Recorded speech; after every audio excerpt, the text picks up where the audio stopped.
have been resettled since 1975.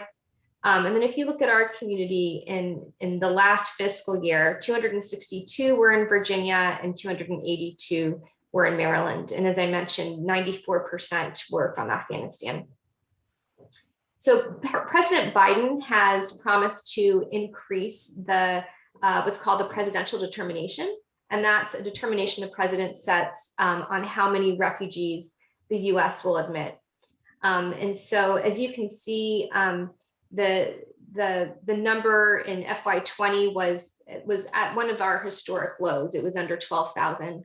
And President Biden has committed to 62,500 in this current fiscal year and 125,000 in this next fiscal year. And so, you know, in the previous 4 years under the former administration, this number was significantly reduced. If we had FY16 on this, Dana, would that have been about 95,000?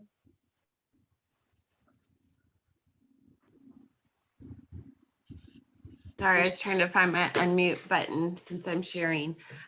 Yes, so the president had set it to 95, and then President Trump came in to that fiscal year and took it down to 55, I believe.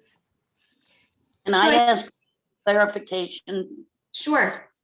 This number is not and is totally separate from illegal refugees or illegal immigrants who come in, is that right?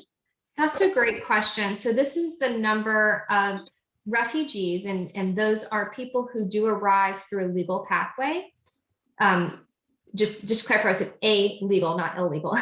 So legal pathway through the US Refugee Admissions Program. And so someone who arrives as a refugee has been forced to flee their country because of persecution, war, or violence. And there are 5 categories. So the well-founded fear of persecution based on race, religion, nationality, political opinion, or membership in a particular social group.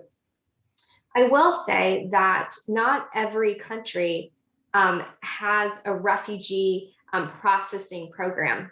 And so when you talk about the illegal immigration, many of the people who are crossing the border right now, which you're right, are not included in the 125,000. Many of those people are actually seeking asylum. And the definition of asylum is almost identical to the definition of refugee. The difference is that the person is requesting that status when they get to the US and not in the country in which they not within another country, and that's because often there are not processes or programs for them to do that. And so we do serve both at LSS. We provide refugee resettlement through the US Refugee Admissions Program, and then we also provide a program called Care for Newcomers. And that program serves persons who have been referred to us by Immigration and Customs Enforcement. So they have been apprehended either in their community in the US or maybe at the border. They've been apprehended by federal law enforcement for not having legal status, but they are seeking legal status, either through asylum or as a victim of trafficking or through another form of humanitarian relief. And Immigration and Customs Enforcement, as an alternative to detention, refers those people to us, and we provide them services that include mental health and human trafficking education and other services to really help them address the traumatic needs from their situation in their home country and from their journey. And the services we provide also help them process what happened so they can better articulate their claim in immigration court. But I think one of the things that's important to see here is when, so one, if you look at that 79.5 million people who are forcibly displaced, and then you look at the number of people the US admits, it's a really generous number. But if you look, it's not even scratching the surface. So less than 1% of the world's refugees are resettled. And so there is much more need than the countries that resettle refugees are able to provide right now. And so when you do see those dips in the presidential determination, that's really impacting people's lives. These are life or death situations that people are facing when they flee. I think the other thing that's really important to note is when you scale up and scale down the refugee resettlement program, it's not just like a switch you turn on and off, right? So this is a national network of nonprofit organizations that have staff and programs to be able to serve refugees. And so when we had 95,000 in FY16, the nation was prepared for that. We had a network of nonprofits and they had their relationships with local congregations. And they were all geared up and ready to serve that number. They had the staffing to support it. And then when it dipped to 53,000 some, that's about half of that number, and then it kept dipping, it really decimated the whole network. And so, for example, at LSS, we lost a significant amount of our government funding, a lot of our private funding, because there weren't, we didn't have the people to serve, and so the dollars were directed elsewhere. We had to lay off. We have probably about half the amount of staff now than we did in previous years, and when the numbers were higher. And so as we are gearing up for these increases in refugees, we don't really have the infrastructure to support it without help. And so we are in Dana and her team on development are working in overdrive to try and bring in more partnerships and more resources so we can quickly scale up our program so that we can respond. Previously, the funding was and currently was tied to the refugee coming in. And so if you don't have someone coming in, you don't have the staff to support it, which makes it really challenging to scale up, because you both need the staff to be able to provide the service, but you're not able to hire the staff until the refugees arrive. And so just to give context on how challenging this huge dip and then now the big increase is for the refugee serving agencies. And to go off of what Kristyn said, our numbers in the 2016-2017, we as an agency working in Virginia and Maryland, we resettled about 1,600 people during those 2 years, and that jumped significantly lower as the refugee ceiling was lowered. And we've been sitting around 500 incoming clients a year.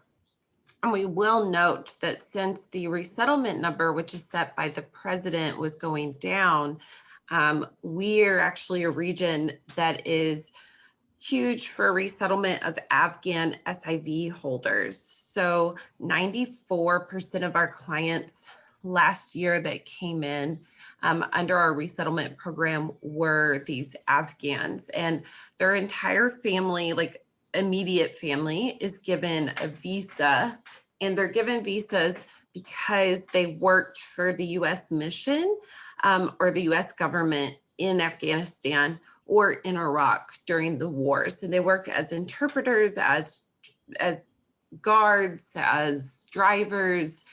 Some of them even worked in the embassy as accountants. So for that service that they gave, and then the threat onto their families after the military began pulling out, the US Congress denotes a certain amount of visas to these families, and they can travel the same way a refugee travels, except for they're traveling from their country of origin, or they can buy their own flights, come into the US with their valid visas, and then come to an organization like LSS and then be served under our resettlement program. So it is those numbers that Congress continued to pass that allowed for us to basically keep our doors open when in a lot of organizations serving traditional refugees had to close their doors.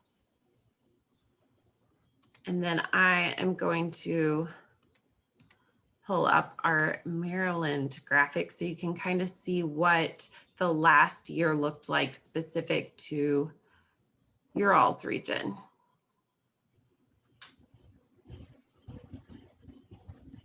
So this helps show some of the types of support that we provide to refugees. And so in the last fiscal year, we resettled 282 refugees in Maryland.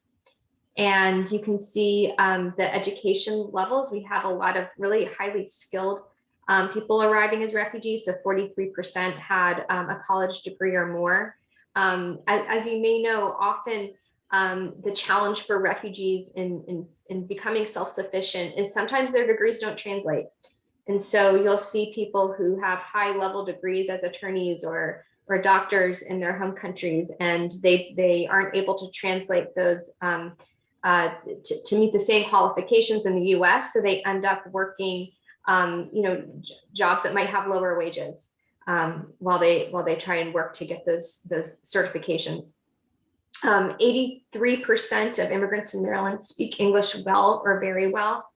And we were one of the services we provide is job placement. And so we were able to place 112 refugees into jobs through LSS. And so we're always looking for employers that are welcoming of refugees. This is another area where you can help.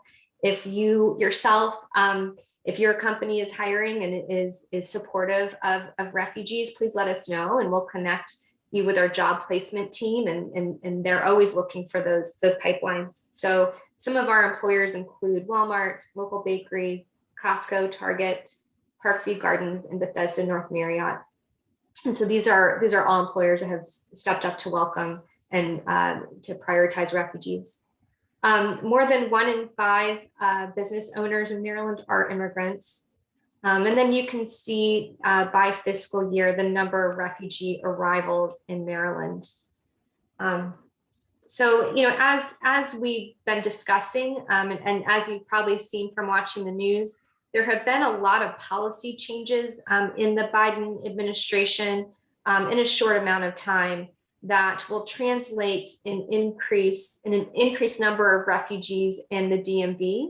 And we're already seeing an increased number of asylum seekers in the area as well. And so, we really, are looking towards a year where we'll have a lot of opportunity to expand our impact and our mission in this area, and we'll be looking for community partners to help us with that. I'll just touch briefly on some of what these reforms are, and then Dana can talk a little bit about what we were able to do in this past year and opportunities for involvement. But so some of the reforms include lifting the travel ban. So you may remember in the previous administration, there was a travel ban which prevented refugees from certain countries from coming to the US. And those are some of the countries where people needed resettlement most. And so that is something that has been lifted. The Remain in Mexico policy has also been repealed. Remain in Mexico required persons who were intending to come to the US to seek asylum to wait in Mexico while the US was adjudicating their asylum claim. That sent about 70,000 people back to Mexico who weren't necessarily from Mexico. They may have been from other countries in Central America, like El Salvador, or Guatemala, or Honduras. And they, arrived in the US to seek asylum, were sent back to Mexico, where they were in unsafe and dangerous conditions. There were reports that many were threatened or subject to death when they were returned back to Mexico. So we are glad that has been repealed. We know the US government has been processing many of those persons, and we will be seeing those some of those people through our Care for Newcomers program, which helps asylum seekers. As we discussed, Biden has promised to raise the refugee ceiling to 62,500 for this year, and next year to 125,000 people. And we support these policy shifts. We believe that they balance the protection of our borders, but they also center families and value the inherent dignity of these people who we see as our global brothers and sisters. We also are like the fact that the policies point to looking at root causes and investing in addressing root causes. And we think that the overall shift is a good step forward in restoring our country's legacy of being a safe haven for those fleeing persecution. And as we discussed earlier, the global need is so great, and we as a country are able to. This is something we are able to do. We are able to welcome new Americans in our communities, and as you saw, when we do, they do well. They're starting businesses. They're employed in many of the services and companies in our local neighborhoods. So this is something that is core to LSSNCA is creating welcome for new Americans. So some of the programs we expect to grow as a result, as we mentioned, the resettlement program, the Care for Newcomers program, and then our unaccompanied refugee minor program.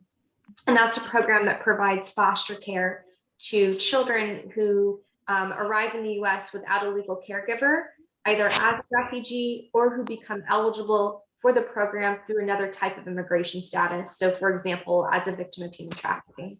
And so for that program, we're always looking for foster parents. But if that's not your calling, we're looking for other ways to support those children as mentors, as volunteers, as volunteers to help the foster parents, perhaps with driving youth to appointments.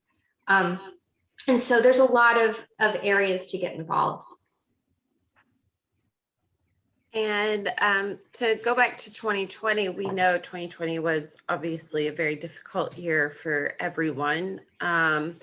And it was very difficult for nonprofits too, particularly serving people who are coming in from abroad and needing immediate, very like one-on-one person help, and needing to navigate a community that they were not able to go out into, and navigate trying to get jobs when a lot of people were losing their jobs or were having reduced hours.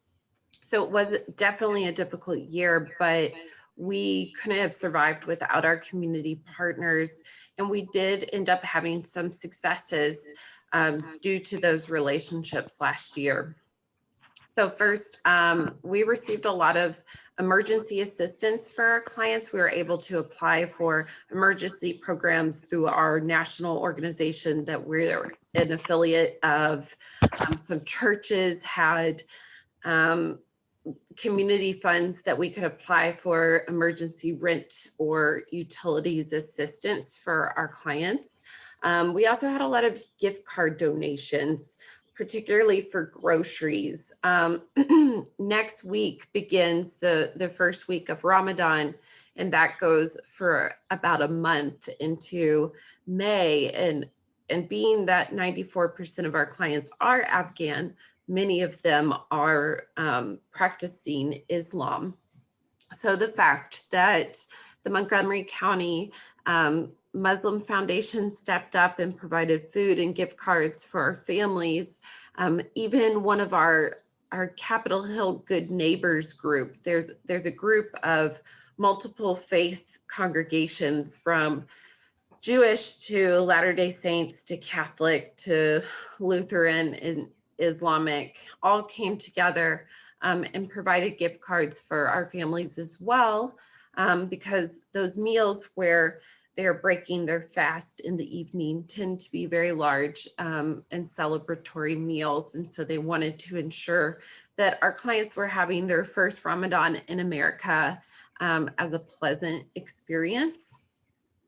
We also had a lot of home supply donations. We rely on the help of donors to receive furniture, toiletries, kitchen supplies, any of these items that we cannot provide as donations into the home, we have to use our clients' money to purchase it. So when a family arrives, whether they're arriving as a special immigrant visa family or as refugees coming from abroad, the State Department gives us a list of items that must be in the home. If we cannot provide those as donations, each family member receives a grant from the US government, a one-time grant, and we must use that money to purchase those items. Unfortunately, it's not a very large grant, and it's supposed to last this 3-month, 90-day introductory period in the United States. And a lot of that ends up going to deposits or to rent and utilities. We also had some groups that continued to set up homes and apartments of our clients. They found ways to safely gather donations and then transport them to the home and then sanitize the home before our new family arrived. One of the ways that Euros Church assisted us last year was through our coat drive. During the fall, we'll start collecting winter gear and coats for our families. Sometimes a refugee family has had to flee their home in an emergency situation, and they're able to grab very little to come with them. Some families, like the special immigrant visa holders, they are prepared to leave, so they might be able to come with a bit more. Some of our families arriving from Latin America or from certain parts of Africa may not have experienced a US East Coast winter before. So coming with coats and scarves might not have been the top of their mind when they left. So being able to provide these items for our families is really important, and it's either new or lightly used items that our families can come and they can look through everything we've gathered and choose these on their own. So we're not like, here's a coat, you have to have it, it's totally not fitting your style. They get to actually choose that and kind of have that ownership over that item. We still continue to do some online wish lists, like through our Amazon wish lists, holiday gifts around the Christmas holidays to our families. And we transitioned a lot of our programs and volunteer opportunities to be fully remote and virtual. For example, our mentoring program, we do mentoring with families and mentoring with youth. Youth anywhere from 15 to 24 years of age. And that opportunity to connect virtually just really allowed our clients to form a sense of community in their new communities that they couldn't go out and explore. These mentors act as guides. They're practicing English speaking. They are learning about their community, learning about navigating the employment atmosphere, as well as education, and just kind of guiding this family in their new lives.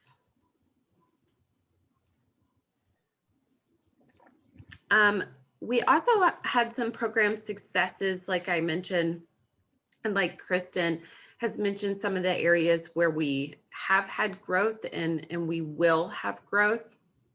In January last year is when we launched that new Care for Newcomers program that assists asylum seekers. So we are providing mental health services, and we were able to transition those to be virtual and remote, which has honestly allowed for our programs to survive, is figuring out how to transition due to a COVID atmosphere. And we still resettled over 500 refugees and immigrants between Maryland and Virginia. We helped place 300 people in jobs. We launched our virtual tutoring and virtual mentoring program, as I mentioned. We expanded our Healthy Relationships program, where we are providing relationship education in schools. And that used to just cover about 300 students in DC. And now we have received a federal grant to provide those services in DC and Prince George's County to reach 1,000 students. We host a camp for youth that are impacted by HIV/AIDS, and we were able to provide that during this summer virtually. And so a lot of the parents were very glad to have their young kiddos distracted a few hours a day.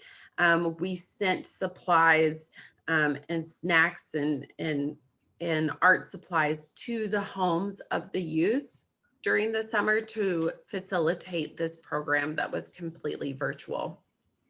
Like Kristyn said, we still serve 22 unaccompanied refugee minors in foster homes, and we continued to license and train families to do that care. And we expanded that fostering. We used to just have licensing for Maryland and DC families, but we've expanded out into Virginia.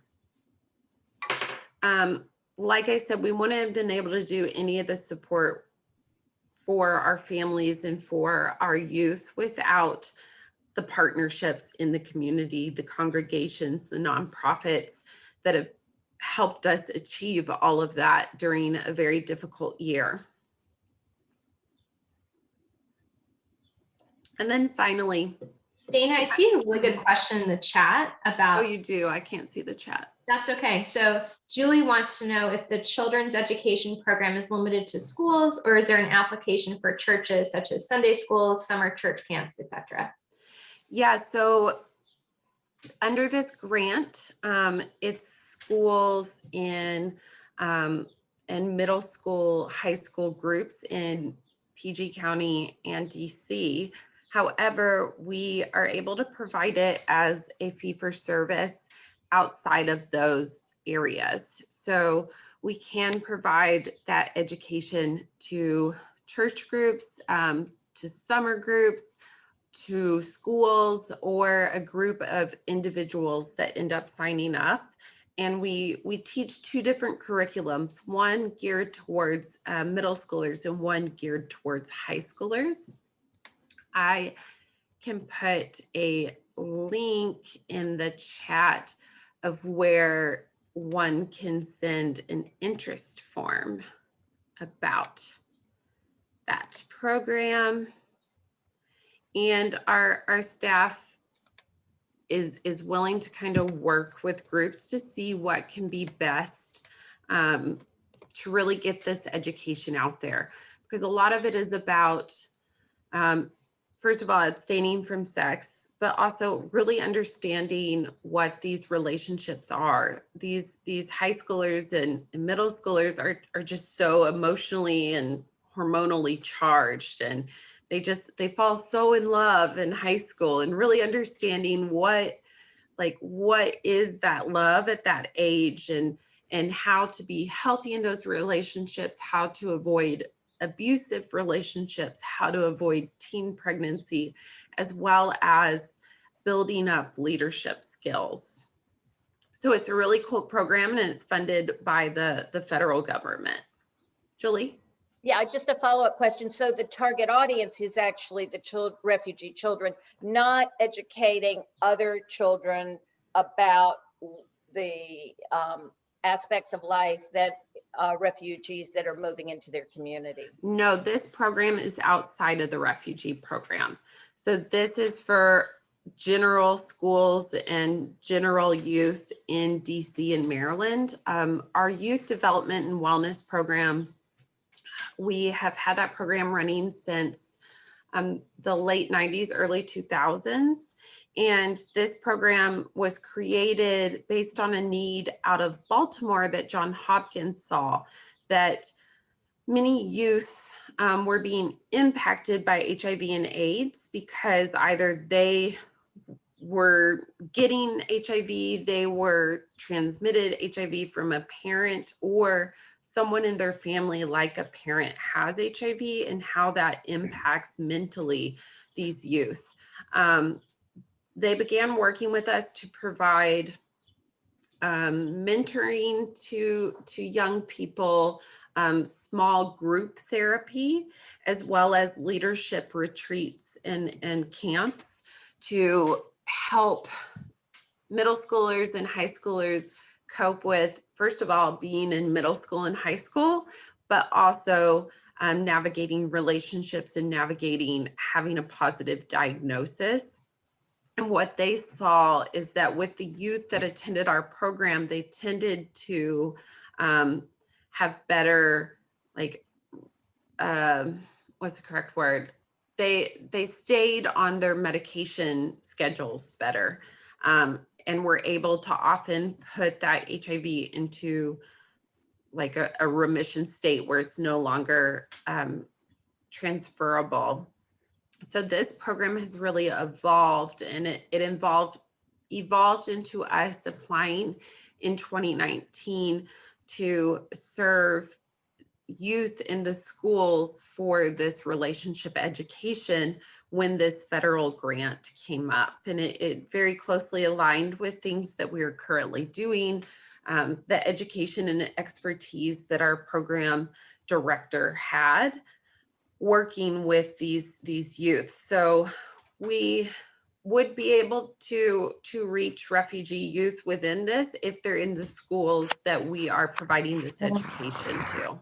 You mentioned that a large number of your refugees are from Afghanistan, in fact, an extremely large amount. I wonder if your program does anything in Latin America, in Honduras, or in Haiti for Great question. So we do expect, or we are serving, the Care for Newcomers program serves asylum seekers. Right now, people from Central America who might have a refugee claim aren't able to be processed as refugees. There isn't a refugee processing system in Central America for that. So they arrive in the US and they seek asylum here. And so for the Care for Newcomers program that Dana mentioned, most of the clients we serve through that program are from Central America. So they're from Honduras, El Salvador, Guatemala primarily. In terms of Haitians, that would be a population that we may see through that program as well, potentially, or through temporary protected status. And through our refugee programming, particularly our employment services, we receive grants from the federal government, from Health and Human Services, that are filtered through the state. And through that program, we can serve families up to 5 years for employment and job development. And that includes Cuban and Haitian entrants, as well as Amerasians from Vietnam, trafficked victims, like Kristyn said, those SIV holders, asylees who have successfully gained asylum, and refugees. But we do not do work outside of the US. We are tied to national Lutheran organizations, and one of the organizations under the umbrella that we closely align with and are members to is Lutheran World Relief. And so they're doing more of that international humanitarian and development work out in the countries, addressing those root causes of migration. I will add too that although 94% of our clients in this past year were from Afghanistan, with the changes that we're seeing to the refugee policy, we do expect to see more diversity in where the clients we serve are from. I know we have about 15 minutes for questions, and there are more ways we can share how you can get involved, but I also want to make sure we're able to answer your questions. So, Dana can sprinkle in more ways to get involved, but we'd love to hear more questions from you, so keep them coming. Do you have any joint programs with Catholic Charities by any chance, particularly in your Central American work? So our refugee resettlement work that expands into Northern Virginia, we do end up working in coalitions and sometimes collaboratively for program provision with Catholic charities, their migrant and refugee services, which are in Northern Virginia, as well as the Ethiopian ECDC is an organization that works in Northern Virginia to resettle refugees. Additionally, Catholic Charities has a lot of programs to serve undocumented immigrants and asylum seekers that we might not be able to serve. And so we do referrals to other organizations like Catholic Charities when necessary, for sure. We definitely try and be in touch with partner organizations, with organizations that are filling the gaps that we just don't have the ability to serve through our grants, and other organizations that serve with the same grants that we do, just to make sure that we're collaborative, that we're sharing best practices. And when we can come together as a coalition or to provide any programming for our families and clients. And I'll just add that at a national level, that's very well organized, so that all of the headquarters for the different organizations from different faith perspectives unite together on advocacy for programming and policy. Yeah, I can't get over the difference. I'm still gobsmacked at your profile of the people you're serving. Almost half have a college education. That's higher than the number of Americans who have a college education. Only a third of Americans have a college education. A few, that goes up as you go lower, of course. But I mean, it's a tremendous difference with the profile of the people coming across our southern borders, most of whom are unskilled or semi-skilled laborers, most of whom do not speak English. That's a whole different group that is much more difficult to serve and to place within our country. I think what you're doing is absolutely wonderful. Well, But no question there. I just was reacting to what I was hearing. I'm amazed.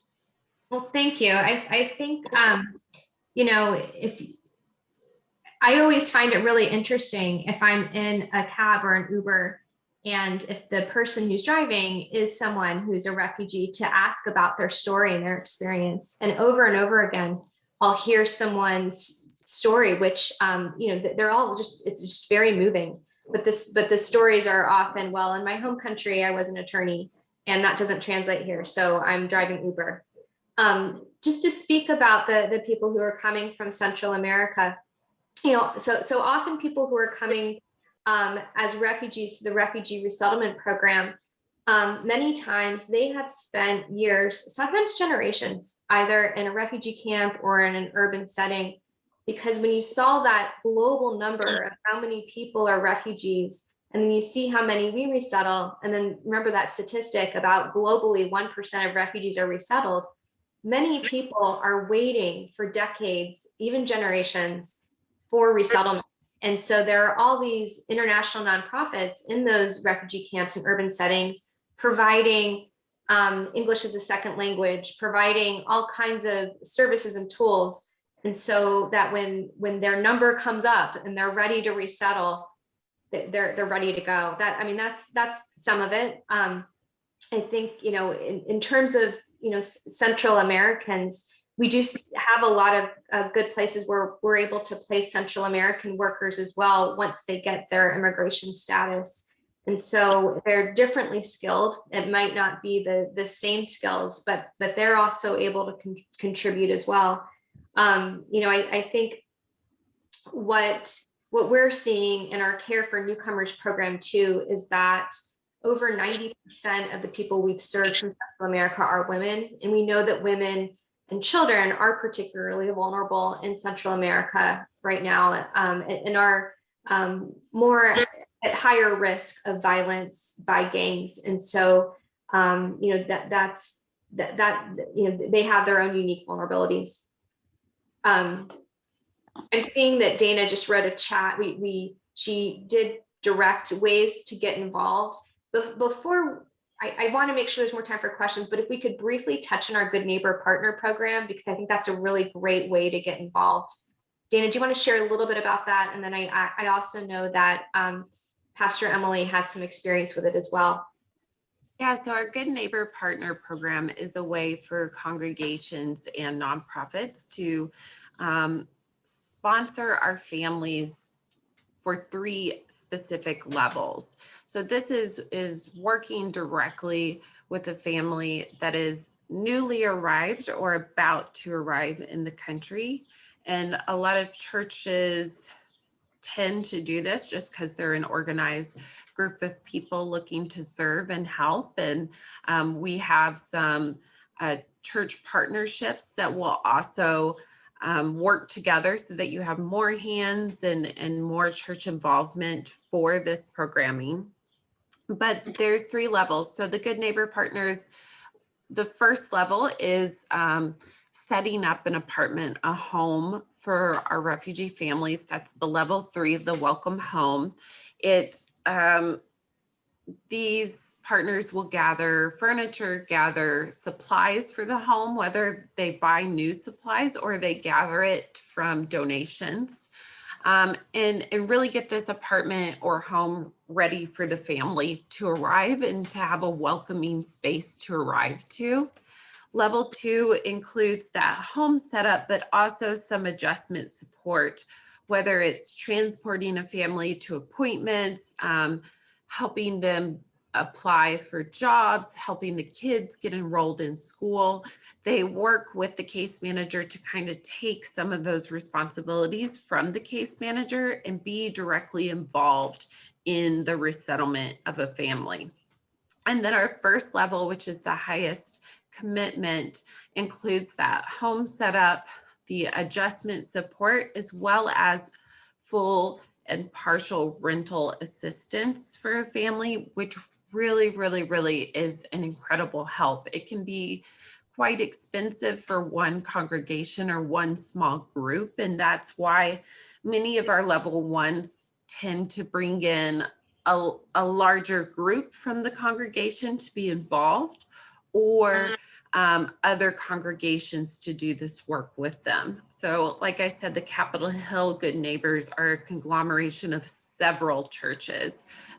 In Virginia, this month, we're finishing out a Good Neighbor Partner level 1 commitment of a Jewish synagogue and a Muslim temple working together to resettle an Afghan family. So it's really cool partnerships that come out of this and incredible relationships made with our families, as well as just support for the family that helps us as an organization, as well as directly supporting and helping that family adjust.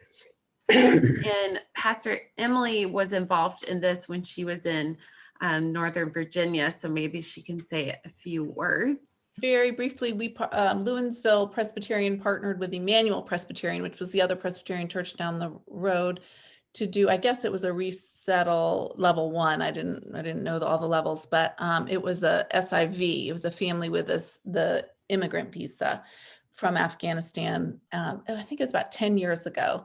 And we worked with the family through Lutheran Social Services for, I want to say it was longer than a year. I felt like it was maybe a 2 or 3 year commitment, but and got the apartment, had them come and talk about their experience. Their English was not strong at all, so that was a bit of a barrier, but then helped them find jobs and paid for housing for at least a year, I think.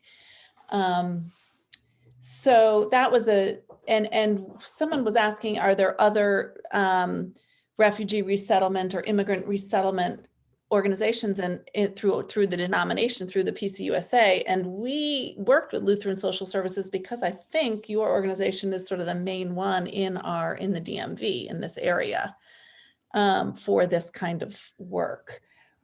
But it was a good experience for the whole congregation. And then the family ended up moving, I think, out west. So, we got sort of started And then they went to where they had other family members in Nevada, I believe. So that was our experience. Many of these refugees who are people from other country, I don't know if they have refugee status, end up at Montgomery College, where I'm a professor. You know, and I get them in my classes every now and then. They're lawyers from their home country who are trying to get certified to teach here or become a nurse, or sometimes they're trying to get back into their original field like law. And the community colleges are a wonderful way to address that because they're so inexpensive. I mean, that's something else we could consider helping with, resettlement costs to retrain them for labor in this country. That is a great suggestion. And we certainly do rely a lot on community colleges and reach out to them often for job training and skill building. So thanks for bringing that up. And we refer our ESLs out to Montgomery County College, Montgomery College, as well as we have a scholarship program that we run each year. It's called the Bold Journey Scholarships. And people have opportunities to donate to this. We start with about 10,000 and then we try and grow that scholarship so that we can provide several smaller scholarships to cover the cost of books, to cover some educational costs as well. And we do a big fundraising drive for that each February because we announce the scholarship winners in March, April. So we just awarded our 2021 scholarships, and there's several winners from our refugee resettlement program. And then we will do it again next year, starting January, February. So if the education vocational side is something you're interested in, we definitely need volunteers for our employment services. Our youth mentors tend to be very career focused and help our youth see like what is the best path for them, college or career, and how to achieve what they want to, as well as giving to our scholarship program. Wonderful. All students need that. I wonder if you could talk a little bit about what your connection is with the Lutheran Church. What, because you've maintained Lutheran in the title of Lutheran Social Services. So what is the tie there?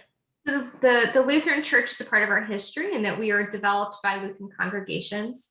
And then we currently have in our bylaws, we have more than 50% of our board members are Lutheran. And then we have 2 ex officio members, one from the Missouri Synod and one from ELCA. And so we serve all, we welcome all, but our motivation and mission comes from the Lutheran faith. Got it. Mm-hmm. Which has traditionally had a very strong commitment to mission. Mm-hmm. As I was raised Lutheran, so Mm-hmm. I remember it. And that is similar to what you're going to see with like Catholic Charities serving all. It is tied to our federal funding. There is no proselytization, that we cannot do that. Additionally, very few of our staff members are actually Lutheran, I believe. And what's really neat about our refugee resettlement staff members is that as time goes on, more and more of these staff members come from the program and from the people who have been served. So you'll see a lot of people who came to the US as immigrants or as refugees themselves, even people who we served as an asylee or as a refugee end up applying for jobs and getting jobs with us. And it really helps, one, language, 2, understanding the culture of the people that we are serving, and 3, just understanding mentally what these individuals are going through in this transition period in the US. So we have a very like vibrant staff, lots of cultures, lots of religions, and we kind of like all celebrate together. All the holidays we'll send out. Someone from staff will do a lesson on what like Afghan traditions and Afghan holidays, and it's just really cool that we can all come together and unite in those ways and celebrate each other. Thank you so much, Dana and Kristyn, for joining us this morning to share the important work you're doing with Lutheran Social Services. And thank you, Julie and the Mission Committee for setting this up. Really appreciate it. Thanks for having us. You're welcome. And we hate to leave so hastily. We are in need of logging off so we can move forward with our worship service. Well, thank you so much for having us. It's been a pleasure to meet all of you, and please do stay in touch, and just really appreciate your interest in our mission and hope to partner more. Thank you. Thank you both. Thank you both very much. Blessings on the day.